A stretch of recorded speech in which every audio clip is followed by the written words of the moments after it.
Hello, hello, bienvenue sur l'Échiquier, le rendez-vous des entrepreneurs où l'on explore les secrets du succès entrepreneurial. On y parle du mindset et des stratégies qui vont te permettre de faire mentir tous les pronostics et de bâtir une entreprise prospère sur des fondamentaux solides comme du rock. Je te le dis, tu veux surtout pas manquer ça.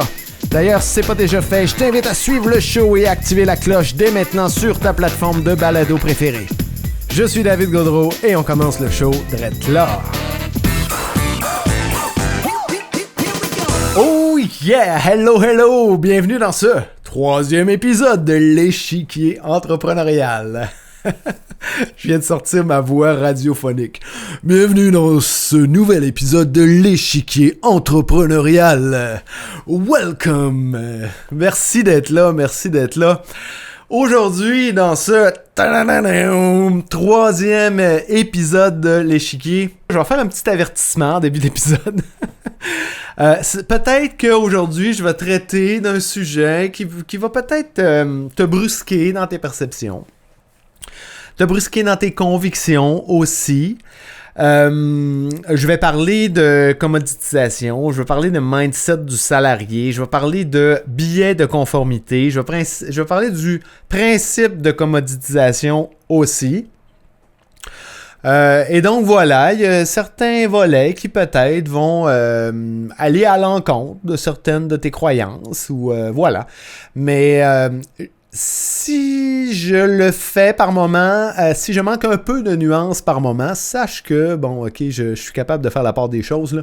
Je sais, par exemple, quand je parle du système d'éducation, que je vais peut-être omettre quelques nuances, mais je suis pas un cave, là. Je sais qu'il y a possibilité de faire des nuances de différentes façons.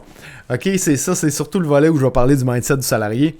Mais toujours est-il que, voilà, je vais me lancer dans ce super sujet qui est la commoditisation. Dans le tout premier épisode du podcast, j'ai dit une chose, OK? Puis en fait, c'est ce qui m'a amené à vouloir parler de ce type de positionnement-là. J'ai dit une chose, c'est qu'il y avait différentes façons de se positionner et que si on le mettait sur une échelle qui passe de « je suis vraiment positionné dans la pire des situations » jusqu'à l'autre extrême où je suis vraiment très bien positionné, particulièrement là, pour un solopreneur, consultant, expert, etc. Mais j'avais dit que l'une des pires façons de se positionner, c'était de se positionner comme pigiste. Mais pas n'importe quel pigiste, parce qu'il y a moyen d'être pigiste et d'être quand même bien positionné. Comme pigiste non différencié, qui n'a pas le contrôle sur son canal d'acquisition, c'est-à-dire qui va faire affaire avec des donneurs d'ordre, comme des agences, ou qui va aller chercher des mandats sur des marketplaces de services. OK? Comme Fiverr, comme Upwork, Freelancer, Pige Québec, Malte.fr, quel autre? Freelancer, j'ai étudié, en tout cas, bref. Il y en a une couple comme ça. C'est des plateformes qui, grosso modo, vont vraiment standardiser tous les services, vont faciliter la recherche et la comparaison. Encore là, lorsqu'on offre nos services sur ces plateformes-là, de manière générale, on offre de la main-d'œuvre. OK?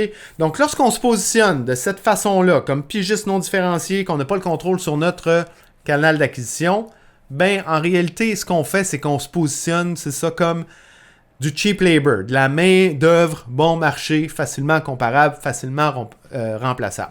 Et pourquoi c'est une aussi mauvaise façon de se positionner, disons-le comme ça? Ben, c'est parce qu'on se positionne comme une commodité. OK? Et lorsqu'on se positionne comme une commodité, ben c'est ça. On est dans une position où on est un peu à la merci du marché. OK? Donc, on va en parler. Mais avant de commencer, j'aimerais quand même te dire c'est quoi une commodité, parce que là, si je passe l'épisode d'aujourd'hui à te parler de commodité puis tu sais pas c'est quoi, ça va être un problème. Donc, une commodité à la base, là. Si on remonte en 1842, je pense que j'avais lu, une commodité, c'est là que le principe a commencé, c'est un bien de base. Okay? Si je te raconte rapidement l'historique que j'avais lu dans un livre qui s'appelle The Passion Economy, il faisait une petite historique de ça. Il disait dans ces années-là, il avait bâti le canal Erie, okay? Le canal du lac Erie.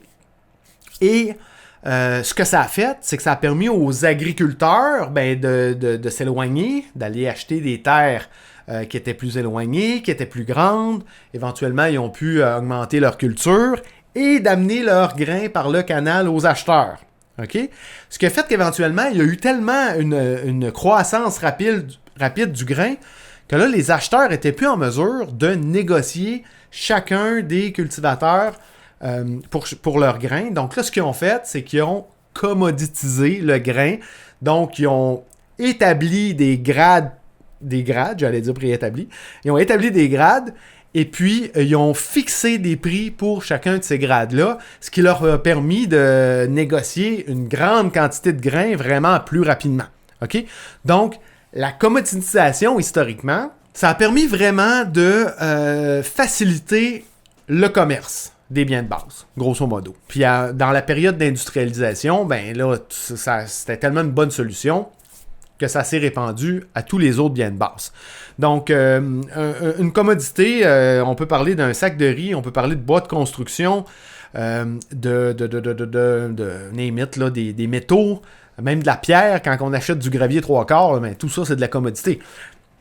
À la base, là, sur une commodité, c'est tellement comparable, c'est tellement interchangeable que tout se joue sur le prix et tout se joue sur la convenance. Okay?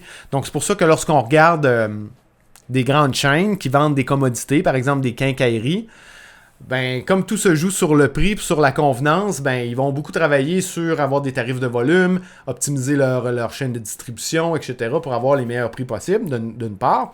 Puis, ils vont aussi développer plusieurs points de vente pour avoir un pied à terre dans chacune des villes.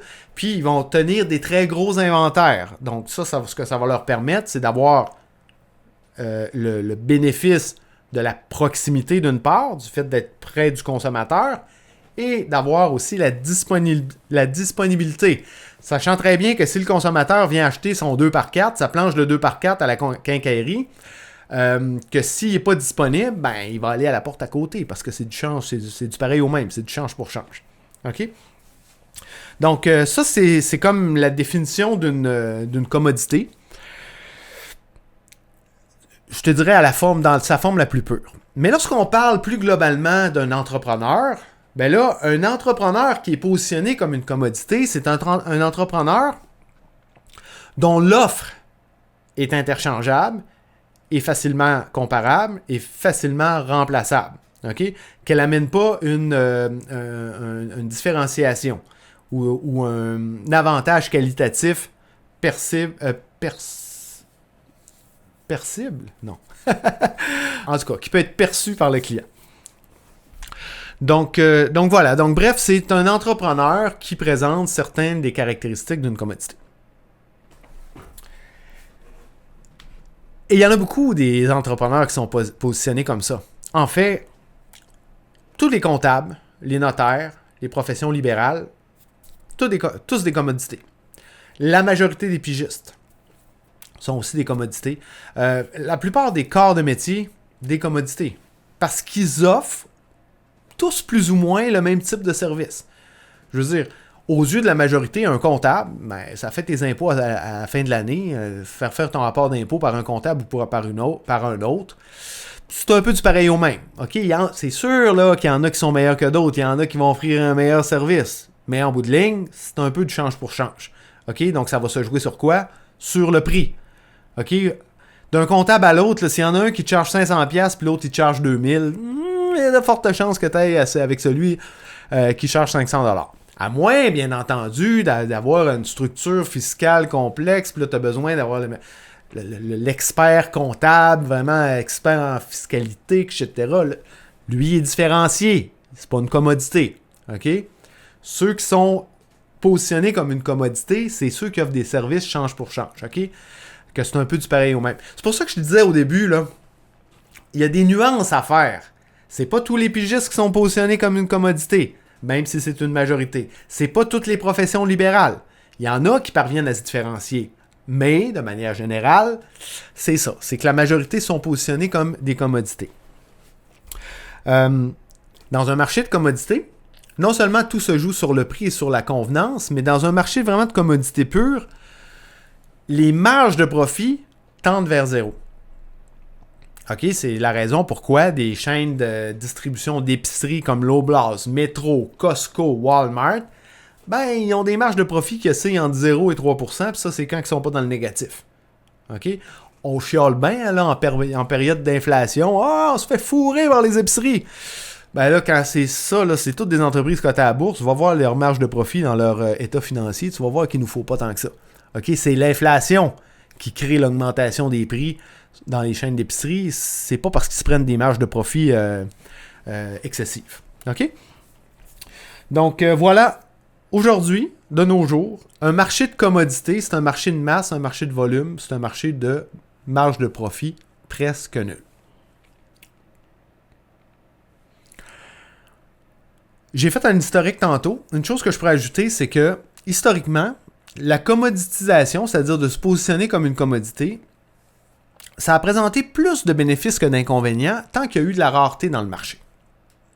OK? Par exemple, à l'époque de nos grands-parents ou de nos arrière-grands-parents, ben un notaire, là, il y en avait un dans le village. Il n'y en avait pas 10 au kilomètre carré comme c'est le cas aujourd'hui. Il n'y en avait pas des milliers à se faire concurrence dans une région géographique spécifique. Non, il y en avait un. Fait qu'il n'y avait même pas besoin de se différencier. Il y avait le quasi-monopole d'en place. OK? On n'était pas dans un monde de globalisation. Là. Même chose pour un comptable. Même chose pour tous les biens de base. Quand tu allais acheter ton sac de riz, ben, tu allais dans le seul magasin général dans le village. Ben, tu payais le prix qui coûtait. Okay? Donc, le commerçant se prenait une marge de profit qui était réaliste par rapport à ce qu'au monde était capable de payer, par rapport à ses coûts. Et voilà.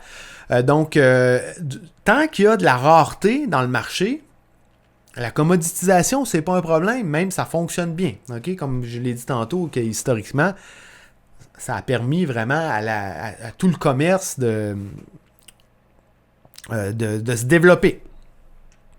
Par contre, lorsque on est dans l'abondance, là, par exemple, là, c'est autre chose. OK? Et avec la globalisation, avec la tombée des frontières, avec voilà, toute l'accessibilité des services de manière mondiale, ben là, on a passé de la rareté à l'abondance. Et donc là, c'est là que ça devient un problème. Ce qui permet, par exemple, à n'importe qui aujourd'hui de se faire designer un logo à 5$ sur Fiverr. De se faire d'avoir un site web à 200$ sur Upwork. Ce qui permet à n'importe quelle entreprise aujourd'hui d'offrir un mandat sur une plateforme, comme je disais tantôt, comme Freelancer, et d'avoir des centaines et des centaines d'offres de services. D'être en mesure de comparer facilement, de négocier le prix à la baisse. Et évidemment, il y a plusieurs de ces pigistes-là qui vont couper les prix pour différentes raisons. Ils peuvent couper les prix parce qu'ils vivent dans un pays où le niveau de vie est plus bas, puis eux, charger 200$ pour un site web, ben c'est bien correct. Ça fait du sens économiquement, alors que ça fait aucun sens au Canada ou en France. OK? Voilà, donc ils peuvent couper les prix aussi pour d'autres raisons. Des fois, il y a des pigistes qui vont débuter, puis ils ont l'impression qu'ils ont besoin de faire leur nom. Et donc, ils vont couper les prix pour être en mesure d'aller chercher des mandats, puis, c'est ça, de bâtir leur réseau de contacts, de faire leur nom, d'aller chercher de l'expérience, etc., etc. C'est ça la réalité d'un marché qui est global, qui est ouvert. Et comme il n'y a aucune loi qui régisse les mandats donnés à des travailleurs autonomes, il n'y a aucun syndicat qui protège aussi les travailleurs, les pigistes, ben éventuellement, il peut y avoir de l'abus. Et voilà, j'ai justement, récemment, je suis tombé sur une offre d'emploi que je vais essayer de retrouver, que j'ai ici. J'ai tombé là-dessus sur un site de pigiste, justement. Et c'était un bel exemple. Un bel exemple que lorsqu'on se positionne comme une commodité, ben on se met un peu à la merci du marché. Donc, ça, c'est une offre d'emploi de ce qui est sur hochelaga.ca qui est une société de la Société de développement économique du quartier de Montréal, Hochelaga-Maisonneuve. Et ce qu'ils offrent, ils disent ouverture de poste, pigiste, communication, marketing. Donc, ça semble être une belle offre. Hein. Au début, ils demandent des conditions qu'ils demandent. Ils demandent d'avoir baccalauréat, de préférence en communication, marketing, médias, numérique ou journalisme.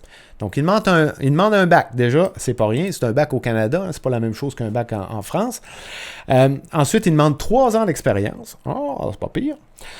Puis, lorsqu'on lit la description, on se rend compte qu'il demande d'un pigiste qui va faire la job de presque 5-6 personnes.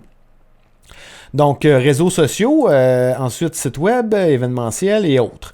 Donc, grosso modo, on peut voir qu'ils ont besoin d'une personne qui va faire gestionnaire de réseaux sociaux, qui va faire de la rédaction, qui va s'occuper du site web, qui va faire de l'événementiel, donc qui va devoir être photographe, vidéaste, faire du montage.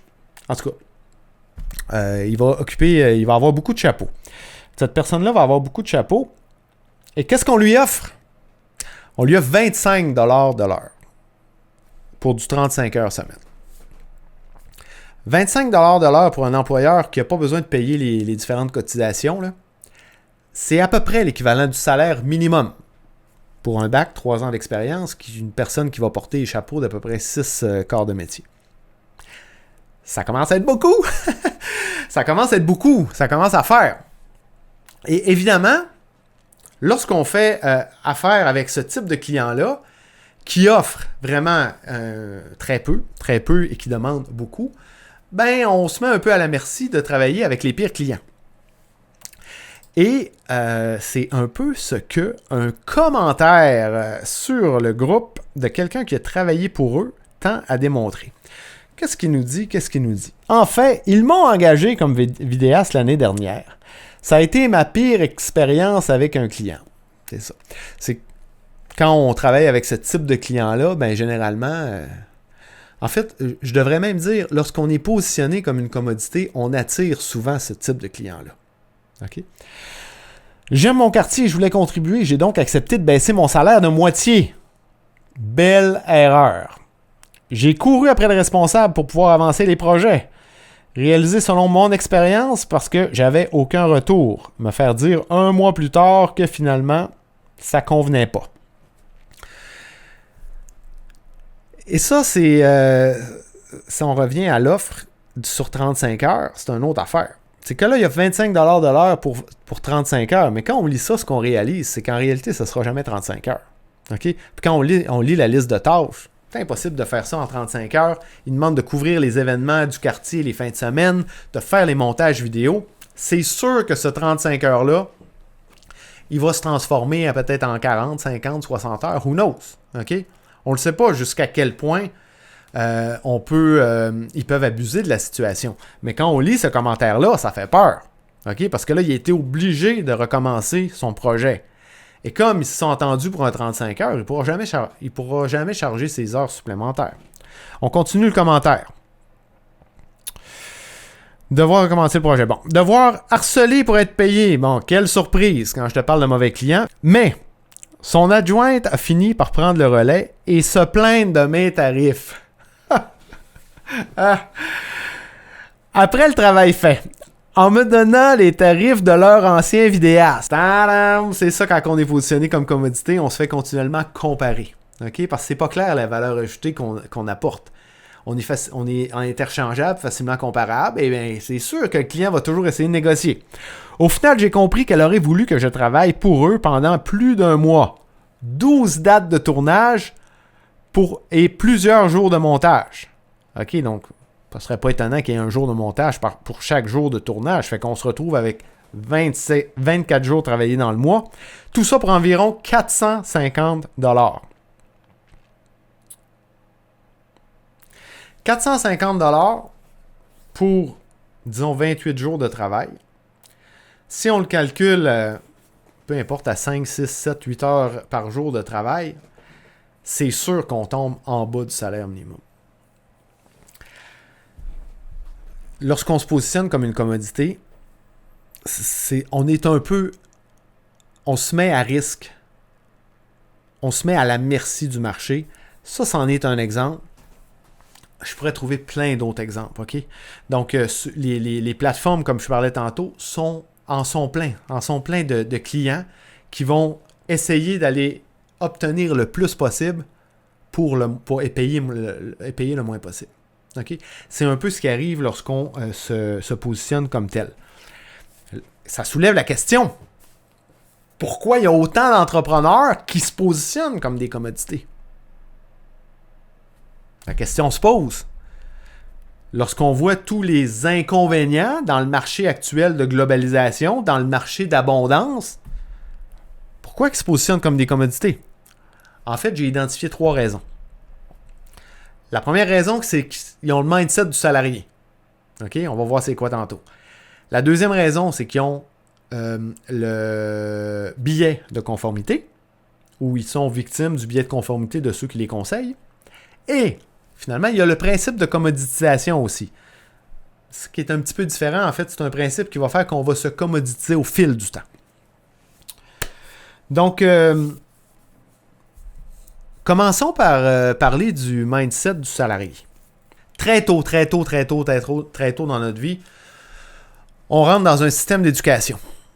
Un système d'éducation qui est standardisé, qui fait du nivellement par le bas. C'est-à-dire que, par exemple, si tu es étudiant, tu as des forces en maths, tu as des faiblesses en français, qu'est-ce qu'on va faire? Est-ce qu'on va travailler avec toi pour continuer de renforcer ça dans quoi tu es bon, pour t'amener à un niveau supérieur? Non. On va investir les ressources pour ce sur quoi tu as de la misère, pour pallier à tes difficultés. On va aussi investir la majorité des ressources dans les étudiants en difficulté. Puis ceux qui sont bons, ben, on les laisse aller à eux-mêmes. Ils sont laissés à eux-mêmes. C'est ça. Donc, c'est du nivellement par le bas.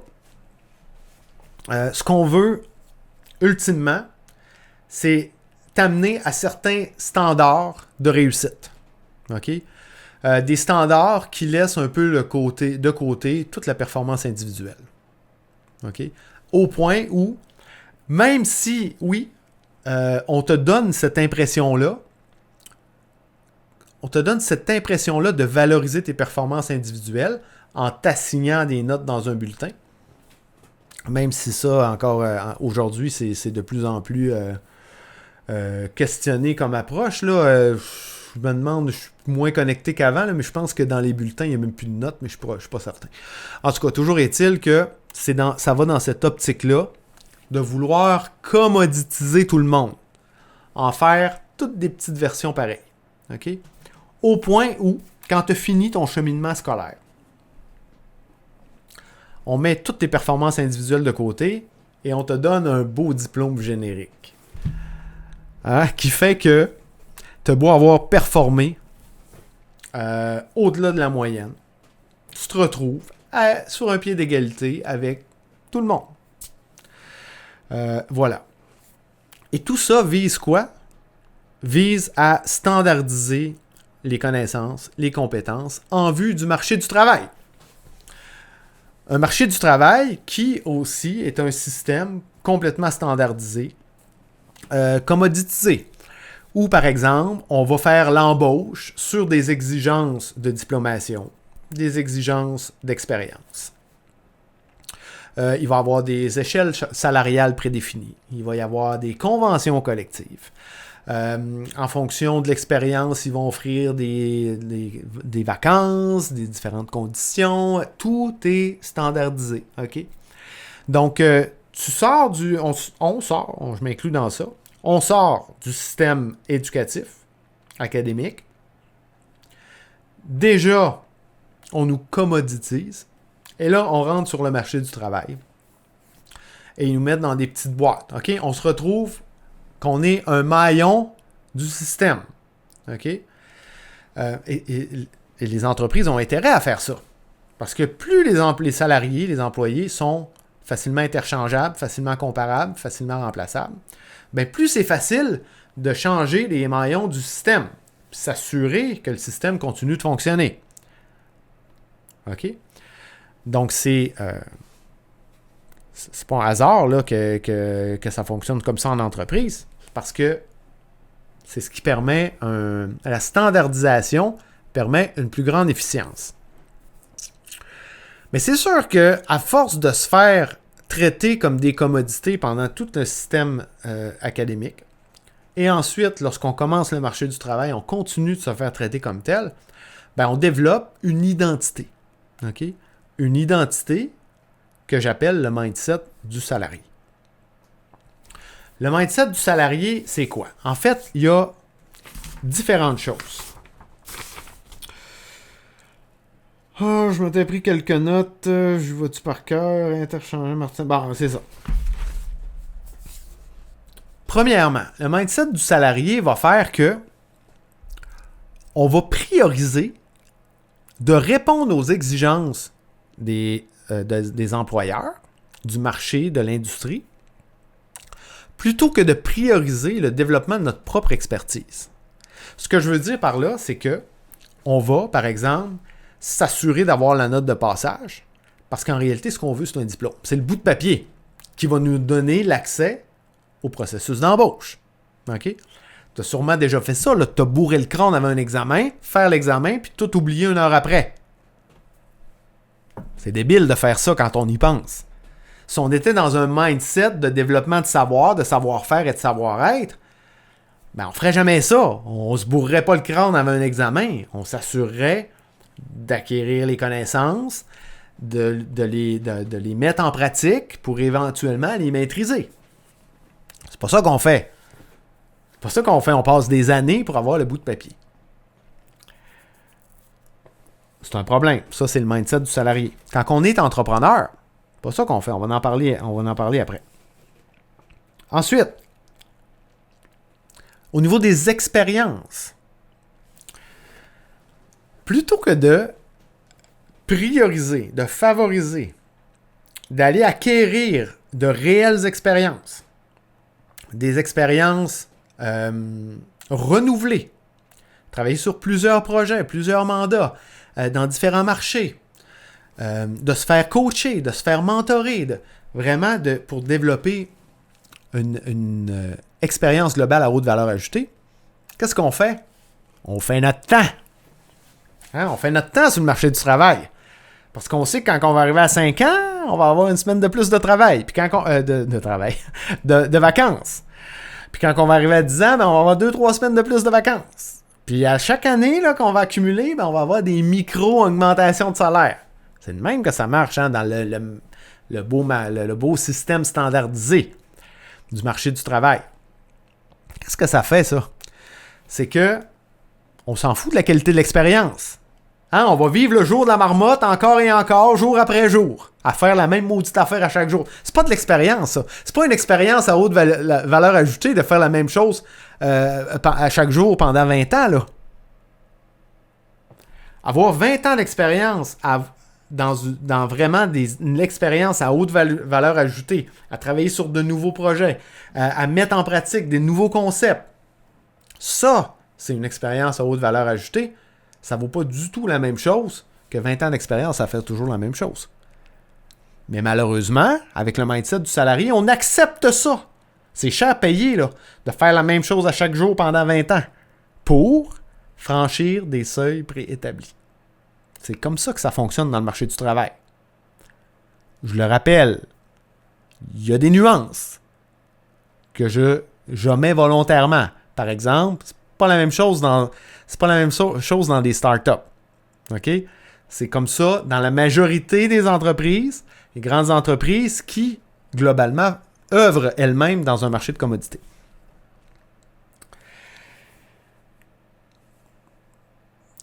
Un autre élément relatif au mindset du salarié.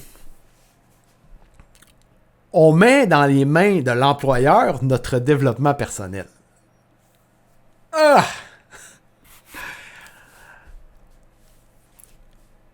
L'employeur, là, ses intérêts sont pas du tout alignés avec nos propres intérêts individuels. Et pourtant, on remet dans ses mains la responsabilité de notre développement individuel. Ce qu'il va faire, moi j'ai vécu ça, je nommerai pas l'entreprise, de toute façon ça arrive dans toutes les entreprises, que l'employeur va te donner de la formation sur sa culture d'entreprise, sur ses valeurs, pour t'aider à mieux aligner tes valeurs aux valeurs corporatives. C'est pas de la formation, ça, c'est de l'assimilation. C'est pas ça de la formation qui va te permettre de te développer individuellement.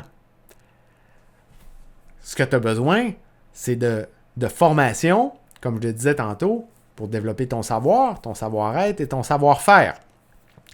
Pour éventuellement augmenter de manière significative ton expertise pour devenir un expert à haute valeur ajoutée dans ton secteur d'activité. Ça, tu vas en bénéficier personnellement. Ça va te permettre éventuellement d'aller chercher des meilleurs jobs dans des entreprises, notamment dans des startups qui ont un système différent, qui ne sont pas tant standardisés puis qui ne recherchent pas nécessairement un maillon de l'engrenage, mais qui recherchent des employeurs à haute valeur ajoutée. C'est ça le mindset du salarié. C'est vraiment, encore une fois, de remettre dans les mains de l'employeur notre développement individuel. Une dernière chose aussi, c'est que on va accepter, comme salarié, d'évoluer dans l'ombre de la marque corporative, sans jamais travailler à développer notre propre notoriété. Ça fait partie du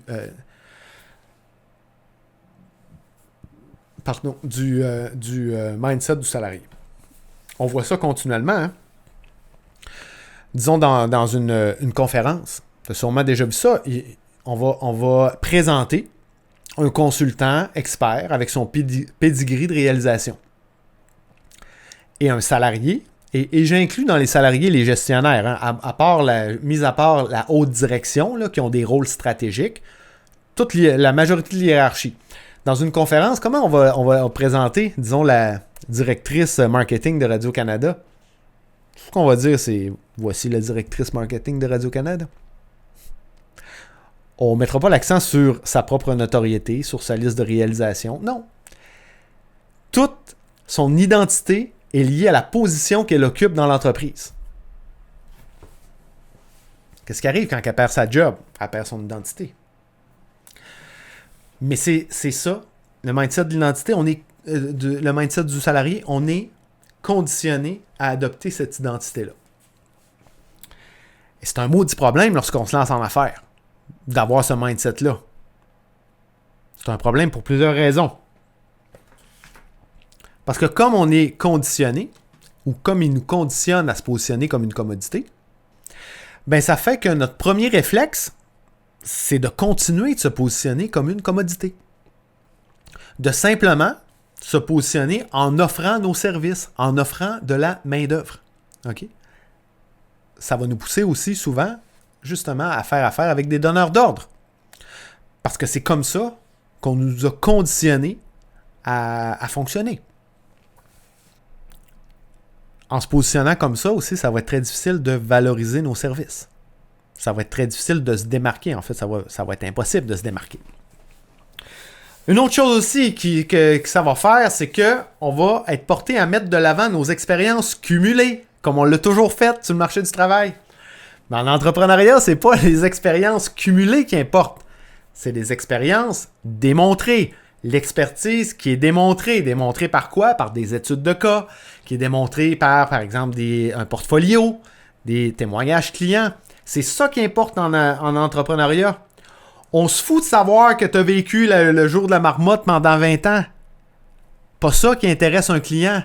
Ce qui intéresse le client, c'est quoi la valeur de ton expérience? C'est la valeur ajoutée de ton expérience. Parce que si tu as eu une expérience réelle à travailler continuellement sur des nouveaux mandats, c'est sûr que tu vas avoir une expérience à démontrer. Sûr et certain. Tu vas avoir des résultats à démontrer. Si tu étais assis sur une chaise à vivre le jour de la marmotte encore et encore, tu n'en auras pas de résultats. Okay? Mais en entrepreneuriat, c'est l'expérience démontrée qui compte. Super important. Ensuite, avec le mindset du salarié en affaires, tu vas être porté à offrir des services d'exécution plutôt que d'offrir des services d'expertise. Qu'est-ce que je veux dire par là? c'est que des services d'exécution, c'est des services de main-d'œuvre. OK? C'est ce qui a la plus basse valeur perçue dans le marché. OK? Donc, tu te positionnes comme étant un maillage du système, comme tu l'étais comme salarié. OK? Tu approches un donneur d'ordre en lui disant, ben, dis-moi quoi faire et je vais le faire pour toi. Je fais ça, je bouge mes doigts comme ça parce que je pense à, disons, un rédacteur. OK? Donc, dis-moi ce que tu veux que j'écrive. Là. OK, apporte-moi ta liste de produits, puis je vais t'écrire des descriptions de produits. OK? Ça, c'est de l'exécution pure et simple. Il n'y a pas de valeur ajoutée à ça. OK? Donc, c'est sûr que si la valeur perçue par le client est à son minimum, ben, tu vas avoir un salaire en conséquence. Tes tarifs vont être minimales. Alors que si tu as des services d'expertise, là, ça, c'est ce qui a la plus haute valeur perçue dans le marché. Où là, tu vas apporter des valeurs, des services à haute, où là, tu vas apporter, oui, des services à haute valeur ajoutée.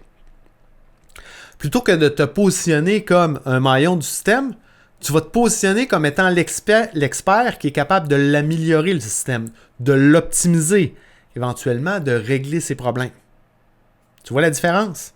Pas du tout la même chose, là.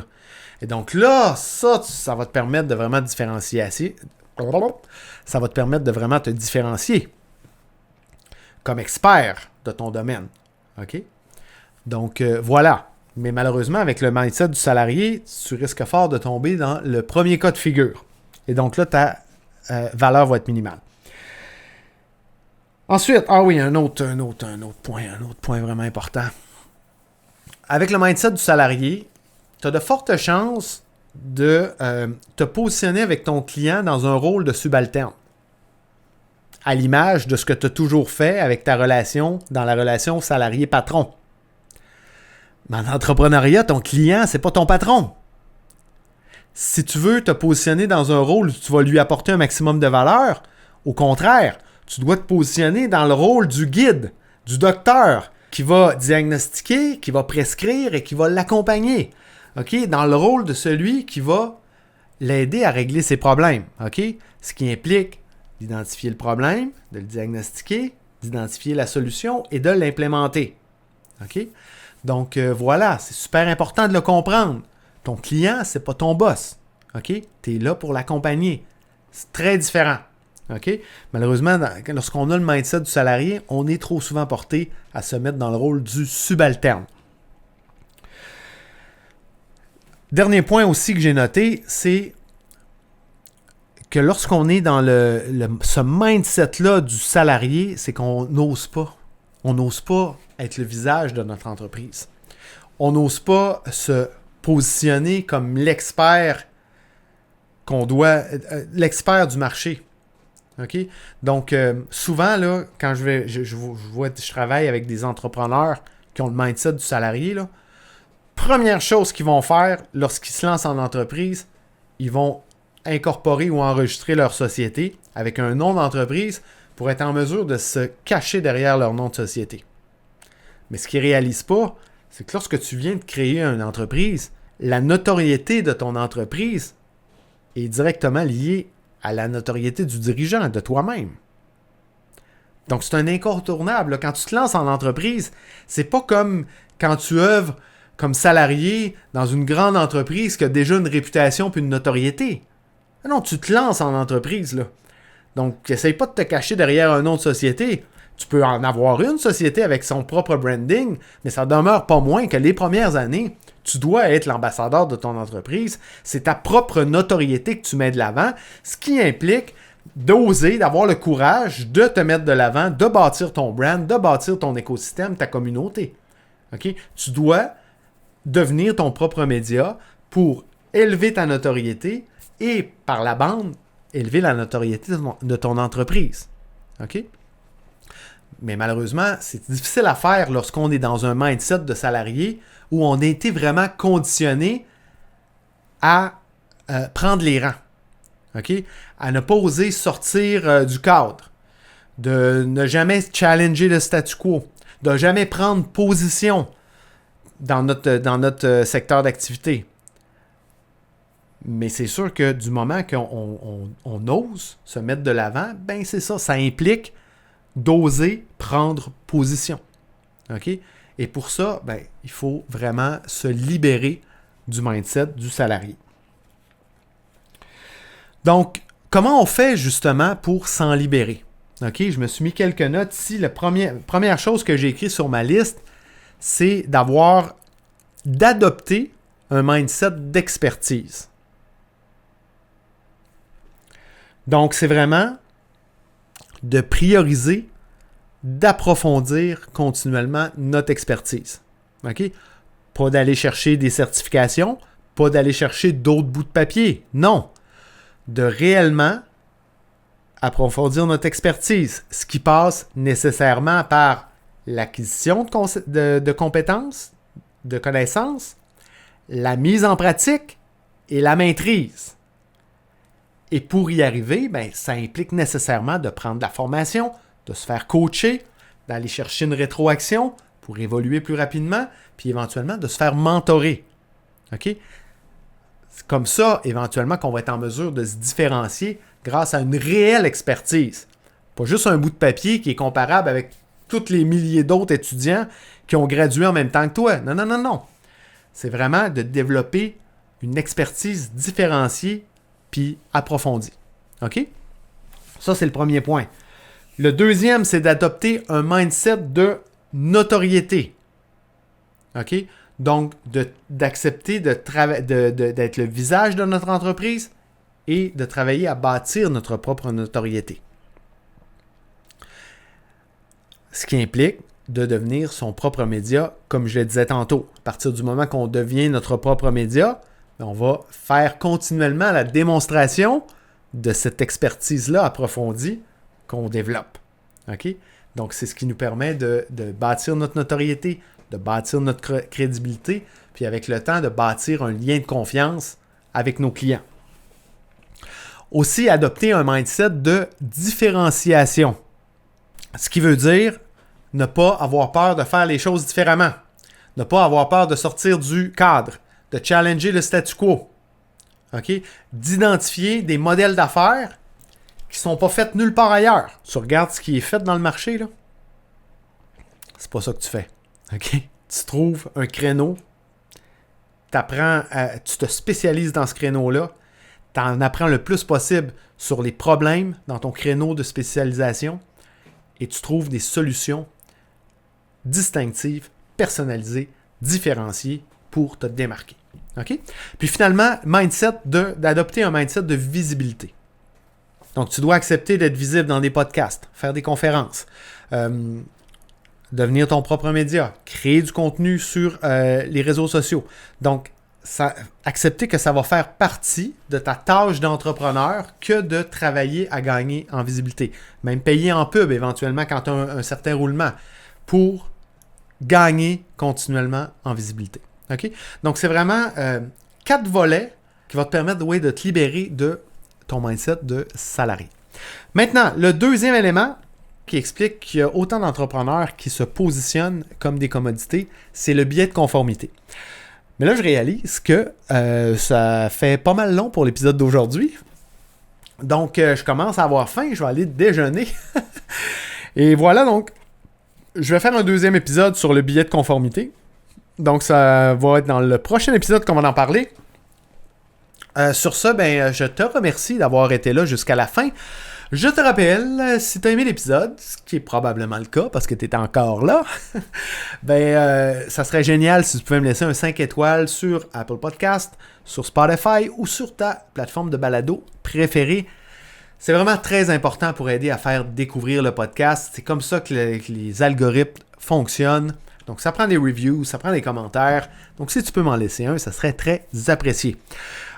Aussi, si tu veux m'envoyer un message en privé pour continuer la conversation, pour me faire part de whatever de ce qu'on a parlé aujourd'hui, si tu veux m'en parler davantage, n'hésite pas à me contacter. Tu peux me contacter sur LinkedIn, Instagram, même sur YouTube. Et voilà. Et si d'ailleurs, je te lance ça comme ça, si tu sens qu'actuellement tu es positionné un peu comme une commodité. Tu cours partout, tu as de la misère justement à charger ton juste prix, à te faire valoir auprès de tes clients et que tu aimerais te repositionner, ben sache que c'est ce que je fais dans la vie, moi, d'accompagner des entrepreneurs dans leur repositionnement. Donc, si tu veux qu'on en discute, simplement me contacter en privé. Sur ce, je te dis à tout de suite dans le prochain épisode. Ciao! Je suis David Gaudreau et je te remercie très sincèrement d'avoir choisi d'écouter le show aujourd'hui. Pour me partager tes commentaires sur le show, simplement pour continuer la conversation, tu peux le faire en te connectant avec moi sur LinkedIn. Aussi, on le sait, LinkedIn, c'est vraiment un incontournable pour tout entrepreneur. Alors, si tu veux obtenir mes ressources gratuites pour te lancer sur la plateforme et y bâtir ton audience, rends-toi au davidgaudreau.com/ressources avec un S. Enfin, si c'est toujours pas fait, ben oublie pas de t'abonner. Sur ce, je te laisse aller prendre de la hauteur. Ciao!